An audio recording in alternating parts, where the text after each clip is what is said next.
고린도전서 13장은 그 유명한 사랑장입니다. 사랑장. 바울은 13장에서 사랑이 어떤 것인지를 설명하기 전에 사랑이 없는 방언이나 은사나 설교나 희생이나 봉사에 대해서 어떻게 되는지 먼저 말하고 있습니다. 사람이 아무리 위대한 방언을 하고 예언을 하고 희생을 하고 봉사를 해도 사랑이 없으면 그 모든 것이 다른 사람이나 자신에게 아무 유익을 주지 못하고 본인도 아무 쓸모없게 된다라는 것이죠. 먼저 우리가 본문의 말씀을 나누기 전에 저는 반언이 소중하고 예언이 소중하고 또 여러 가지 하나님이 주신 은사가 소중하고 여러분들이 그걸 다 받았으면 좋겠습니다. 설교를 듣다가 놓칠 수 있는 것은 어떻게 보면 굉장히 방언이나 예언이나 이런 것들이 천대시 될 수 있는 그러한 상황으로 갈 수가 있어요.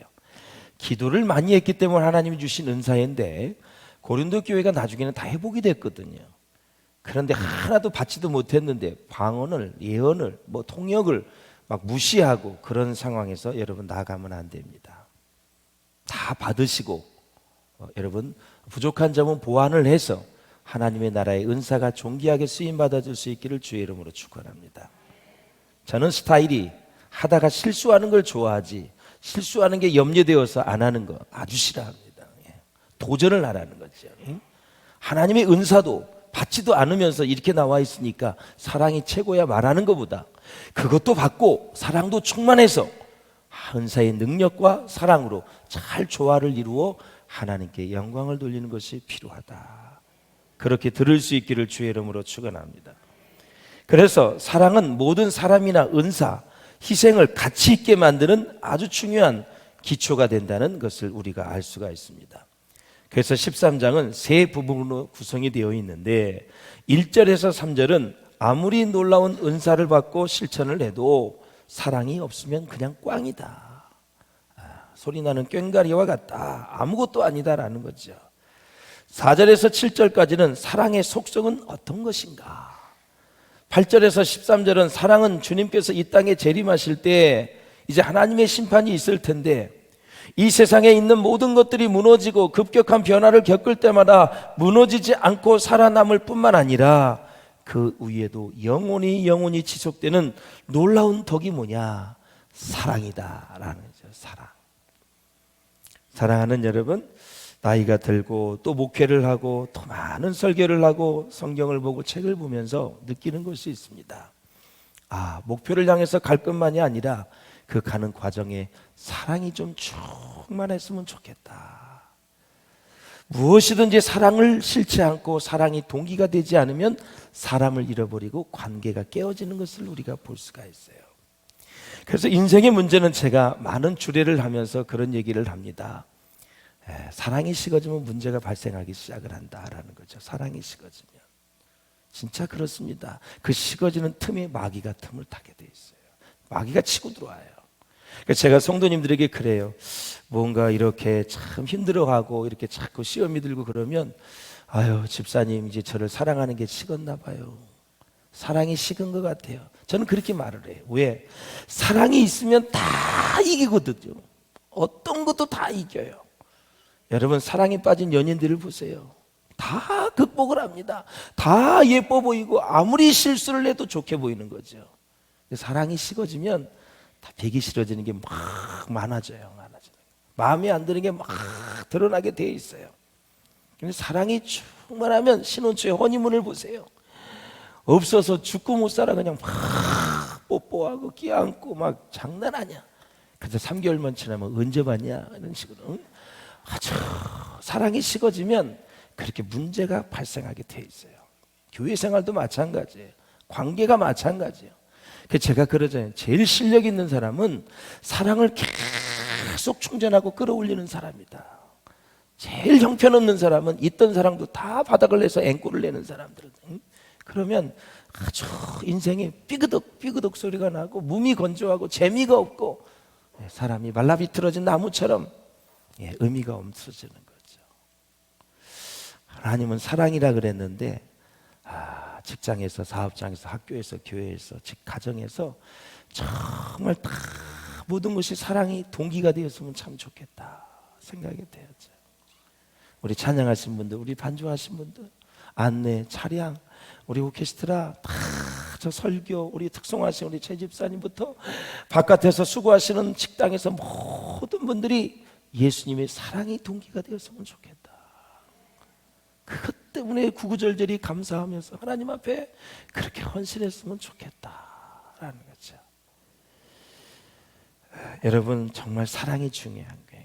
사랑이 무엇인지를 알려면 여러분 고린도전서 13장을 꼭 읽으시고, 또 사랑이 식으면 13장을 또 읽을 수 있기를 주의 이름으로 축복합니다. 사랑은 눈물의 씨앗이 아니에요. 이상한 소리를 듣고 막 이상한 사랑, 그것이 사랑이라고 하는데 아가페 십자가의 사랑 안에 모든 것이 다 포함이 되어 있는 거예요. 할렐루야. 아가페 사랑 안에 다 들어가 있는 거예요. 예. 자, 본문을 보면은 사랑은 은사라는 것입니다. 우리는 사랑이 얼마나 좋은지도 잘 알고 있어요. 사랑이 아름다운 것도 알고 있어요. 사랑이 없이는 그래서 우리가 살 길이 없는 것입니다. 그런데 우리의 현실을 보면 사랑의 힘이 부족하고 없어요. 약해요. 사랑을 할 수가 없어요. 여기에 문제가 있는 것이거든요. 그래서 성경은 사랑은 은사라고 말하고 있는데 13장 그 전에 12장 31절을 한번 보세요. 시작. 너희는 더욱 큰 은사를 사모하라. 내가 또한 가장 좋은 길을 너희에게 보이리라 그랬습니다. 예. 자, 보시면 더 큰 은사를 사모하라 그랬는데 그것이 사랑의 은사를 얘기하는 거예요. 사랑의 은사. 예. 사랑은 하나님께로부터 오는 선물이에요. 사랑을 아는 마음도 선물이고요. 사랑을 하는 마음, 다 이게 선물인데 성경에는 믿음도 선물이라 그래요. 에베소서 한번 보실까요? 시작.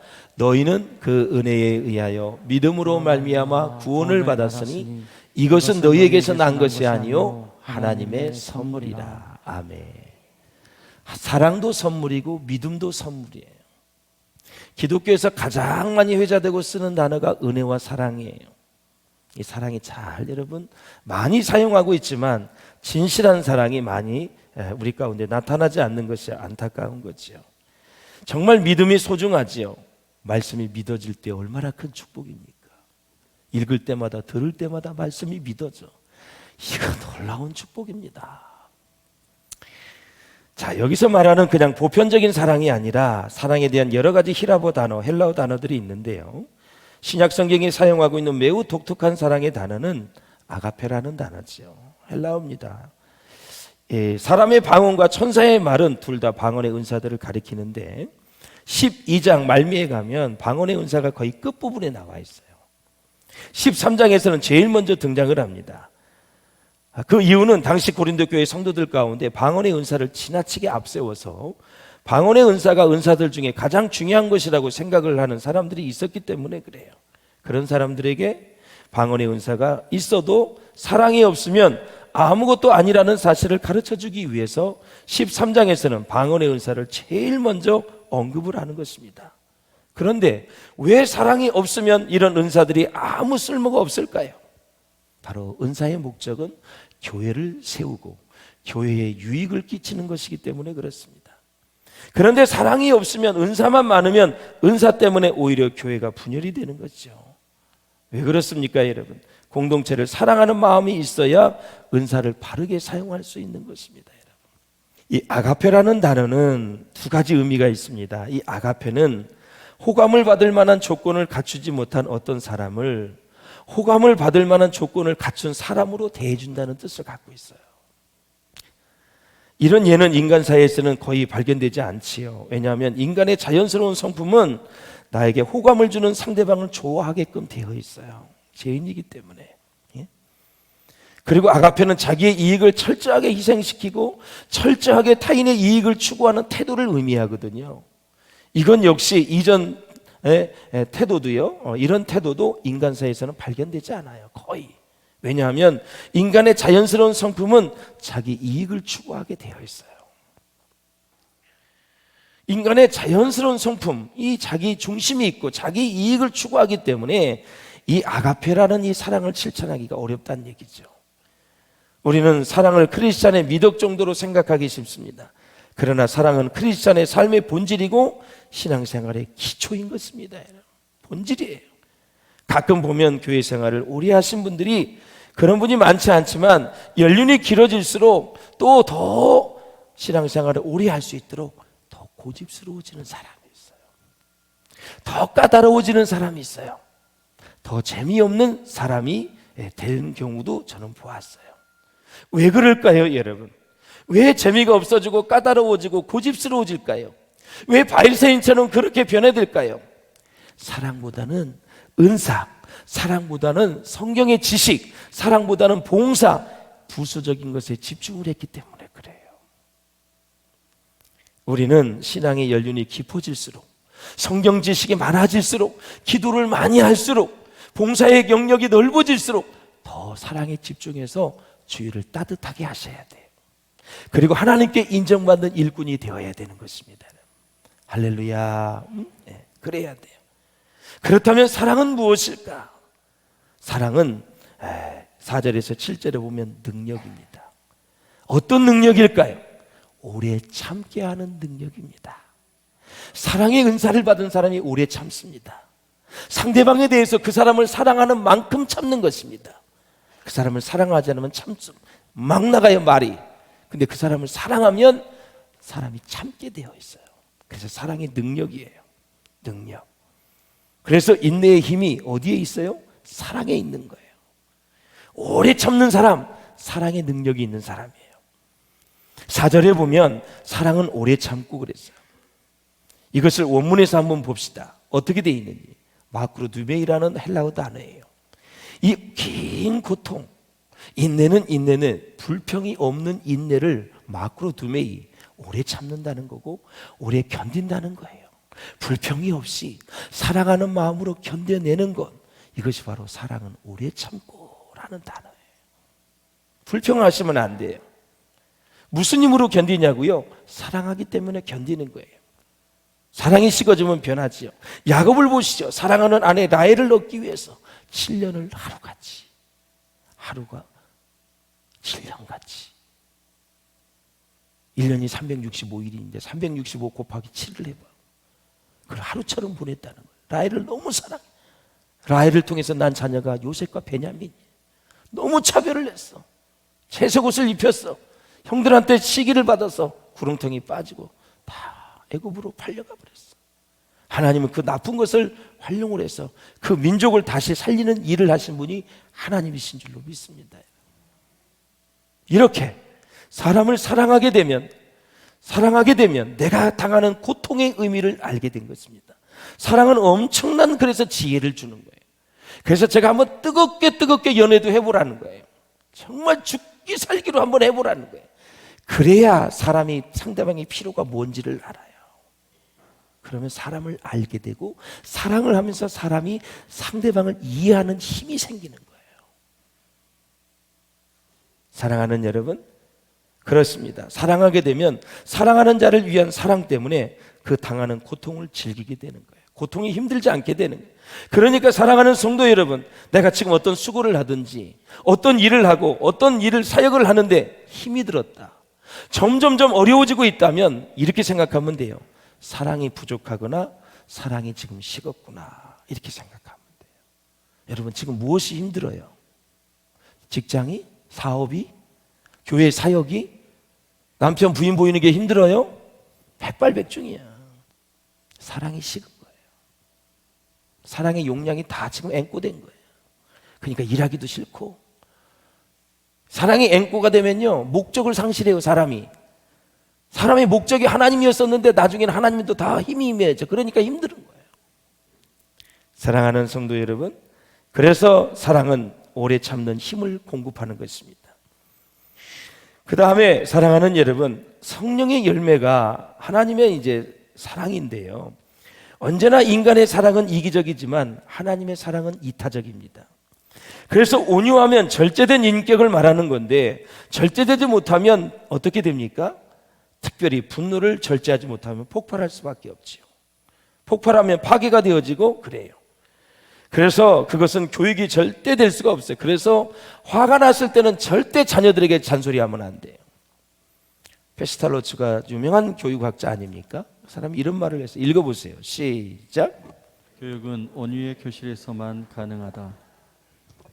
교육은 온유의 교실에서만 가능하다. 화가 났을 때 절대 아이들에게 어떤 말을 하지 마세요. 목회도 화가 나서 설교할 때 열매 하나도 없습니다. 성도들이 다 알아. 수업도 마찬가지야. 진짜 화나면 그냥 쉬는 게 나아. 야, 얘들아 놀아라 가서. 화가 나가지고 수업을 하면, 화가 나서 무슨 권면을 하면 효과가 없는 거예요. 그래서 분노할 때는 교육이 안 되는 것입니다. 그럴 때는 차라리 침묵하는 것이 나아요. 사랑은 자랑하지 아니하고 투기하지 않습니다. 투기나 자랑에는 공통점이 있는데 그것은 바로 이기심의 뿌리를 받고 있다는 거예요. 투기는 자기에게 없는 것, 남들이 가지고 있는 것을 탐하는 것을 투기라 그래요. 그렇다면 자랑은 무엇일까요? 자랑은 나만 있고 남을 가지지 않고 또 남이 가지고 있지 않는 것을 나타내되 그것을 과장해서 나타내고 싶은 것이 자랑입니다. 둘 다 이것도 이기심의 뿌리를 받고 있어요. 그래서 사랑은 교만하지 않는 것입니다. 자, 우리 고린도전 보실까요? 한번 시작. 우상의 제물에 대하여는 우리가 다 지식이 있는 줄 아나 지식은 교만하게 하며 사랑은 덕을 세우나니. 아멘. 언제든지 그렇습니다. 하나님이 없는 지식은 교만하게 하고 하나님의 사랑에 있는 지식은 덕을 세우는 것입니다. 항상 사람을 세우게 돼 있어요. 5절에 보면 무례히 행하지 아니하며 자기의 유익을 구하지 아니하며 성내지 아니하고 악한 것을 생각하지 않는다. 이 무례라는 뜻은 질서를 파괴한다는 뜻을 갖고 있어요. 질서를 파괴한다. 사랑하는 여러분, 왜 교통 질서를 지키지 않냐면 빨리 가겠다는 이기심이 발동하기 때문에 그래요. 물론 이제 바쁘면은 그 약속을 지켜야 되기 때문에 그렇죠. 예. 이 고린도 교회 안에서도 여인들이 해방이 되고 나니까 너무 좋아서 오히려 남성들을 지배한다든지 예배에서 혼자 막 두드러지게 나타나려고 하면서 예배의 무질서 현상이 나타났어요. 그래서 바울이 사랑은 무례하지 않는다. 예배 때나 삶의 현장에서나 무례하게 하지 않는다. 자기 입장에서만 생각하지 말라는 것입니다. 사랑하는 여러분, 항상 사랑하는 사람은 상대방의 장점을 보고 상대방을 귀하게 여기기 위해서 애를 쓰는 사람이 바로 사랑하는 사람입니다. 그래서 7절에도 보면 모든 것을 참으며 모든 것을 믿으며 모든 것을 바라며 모든 것을 견디느니라. 이 모든 것 가운데 하나님의 주권을 믿는 거예요. 하나님의 선하심과 인자하심을 믿는 거예요. 그냥 믿어라, 참아라, 계속 바라라, 계속 하는 것은 뭐냐면 하나님의 주권 안에 다 합력하여 선을 이루기 때문에 사랑 안에서 참아내라 라는 것입니다. 하나님이 일하기 때문에. 그리고 사랑은 영원하다는 걸 얘기했죠. 언제까지나 사랑은 떨어지지 않는다. 사랑의 지속성을 얘기하는 거예요. 여러분, 우리가 추상적으로 사랑하는 것은 쉬워요. 나 인류를 사랑해, 우리 민족을 사랑해, 교회를 사랑해, 이런 것은 추상적이기 때문에 얼마나 언제든지 말할 수 있어요. 그러나 제일 어려운 것은 나와 가장 가까이 있는 사람, 매일매일 부딪히는 사람, 이런 사람들을 사랑하기가 어려운 거예요. 그런 사람들과 막히지 않기를 주님의 이름으로 축원합니다. 여러분, 인간이 왜 불쌍해요? 참 인간이 불쌍한 거예요. 늙어서 죽는 것만으로도 인간은 불쌍한 존재입니다. 저는 장례식을 많이 치르거든요. 죽어서 관에 누워있는 사람을 보면 결국 이렇게 갈 인생인데 왜 이렇게 걱정하고 고민하고 안달하며 살았을까? 왜 이렇게 관계를 깨면서 그렇게 살았을까? 참으로 불쌍한 것입니다. 죽은 시체는 말이 없습니다. 여러분. 안타까운 거죠. 제가 여러분을 장례를 모실 때 많은 아름다운 것들은 회자할 수 있도록 여러분들의 삶을 멋지게 살아낼 수 있기를 주의 이름으로 축원합니다. 13절 한번 읽어보겠습니다. 13절 시작. 그런즉 믿음, 소망, 사랑 이 세 가지는 항상 있을 것인데 그 중에 제일은 사랑이라. 아멘. 자, 여러분, 사랑에 입각해서 교회의 문제도 풀어내시고 여러분의 인생의 문제도 다 풀어갈 수 있기를 주의 이름으로 축원합니다. 사랑을 대입해서 풀려나가지 않을 문제는 하나도 없습니다. 한번 가서 해보세요. 다 풀려나가게 되어 있습니다.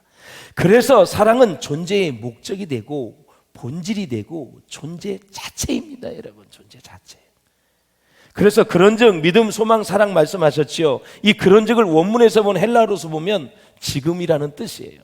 이것을 대입해서 13절을 다시 번역을 한다면 지금은 항상 덕으로 남아있을 것인데 그 중에 제일은 사랑으로 되어 있는데 원문을 보면 가장 위대한 것은 사랑이다 이렇게 되어 있어요. 덕을 끼치는 게 여러 가지, 믿음도 있고 소망도 있지만 가장 위대한 것은 사랑이다. 사랑하는 여러분, 믿음과 소망이 필요 없을 때에도 사랑은 이 땅에서도 저 영원한 나라에서 영원한 것입니다. 자, 성숙한 사람은 이렇게 인사를 해요. 내가 당신을 사랑한다 이렇게 말하지 않고 당신 때문에 나는 행복합니다. 옆 사람을 한번 축복해 주시길 바랍니다. 당신 때문에 나는 행복합니다. 한번 말해 주세요.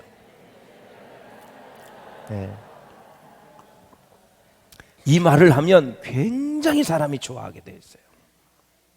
당신 때문에 행복해. 난 당신 만나서 죽 썼어. 이러면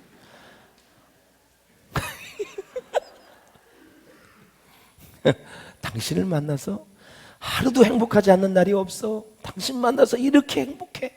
그게 사랑의 고백이 다 들어간 거야. 그래서 성숙한 사람만이 진정으로 남을 축복할 수 있습니다. 칼바르트의 말대로 하자면 사랑은 뭐예요? 서로 그리워하는 것입니다. 서로 마주보는 것입니다. 내가 누군가를 그리워하고 있다는 것은 그것은 사랑하는 징표입니다. 여러분, 저는 여러분들이 주중에 그립습니다. 이상해요? 어색해요? 여러분을 그리워하고 있습니다. 여러분은 저를 그리워하고 계신지요? 한 사람이 아멘을 안 했습니다. 바로 그 사람 우리 아내일지도 몰라요. 매일 같이 있으니까. 사랑하는 성도 여러분, 서로 그리워하는 그러한 삶을 사십시오. 그리워할 때 에너지가 좋은 게 어마어마하게 나온다 그래요. 미워하고 시기하고 증오할 때는 독이 나온다 그러는데 그리워할 때는 굉장히 좋은 호르몬이 나온대요. 사랑하는 여러분, 한 가지만 말씀을 드리고 마치겠습니다. 절대 하지 말아야 할 말 하나는 당신에게 실망했다. 이 말은 사랑이 식거나 없을 때 하는 말인데 이 말은 절대 죽을 때까지 하지 마십시오. 난 당신에게 실망했다. 이건 정말 하셔는 안 될 말입니다. 데이빗 리빙스턴이라는 선교사님 잘 아지요. 이 사람이 이제 아프리카에서 복음을 전했는데 이 전기 작가가 있었는데 리빙스턴을 취재하기 위해서 아프리카로 갔습니다. 그래서 리빙스턴을 접촉한 사람에게 물어보았습니다. 리빙스턴이 어떤 말을 했습니까? 리빙스턴이 어떤 설교를 했습니까? 리빙스턴 선교사님이 어떤 일을 하는 것이 가장 감동적이었습니까? 그런데 그 중에 어떤 한 사람이 한 말이 이 전기 작가의 마음에 깊은 감동을 주었다 그래요. 우리는 데이빗 리빙스턴 선교사님이 무슨 설교를 했는지는 다 잊어버렸습니다. 무슨 말을 했는지도 전혀 기억이 나지 않습니다. 그러나 우리는 단 한 가지를 기억하고 있습니다. 데이빗 리빙스턴 선교사님은 우리를 사랑했습니다. 영원한 사랑, 성숙한 사랑을 위해서 여러분의 열정과 최선을 다하는 우리 모두가 될 수 있기를 주의 이름으로 축원합니다. 사랑은 그래서 오래 참고 견디는 것입니다. 그 사랑을 가지고 여러분의 인생에 승부를 낼 수 있기를 바라고, 그 사랑이 여러분의 인생에, 사업에, 직장에, 교회 사역에, 모든 관계에 동기가 될 수 있기를 주의 이름으로 축원합니다. 그 사랑은 영원합니다. 여러분, 가장 위대한 것입니다. 가장 위대한 것을 놓치지 마시고 끝까지 우리의 삶에 승리하는 저와 여러분 될 수 있기를 주의 이름으로 축원합니다.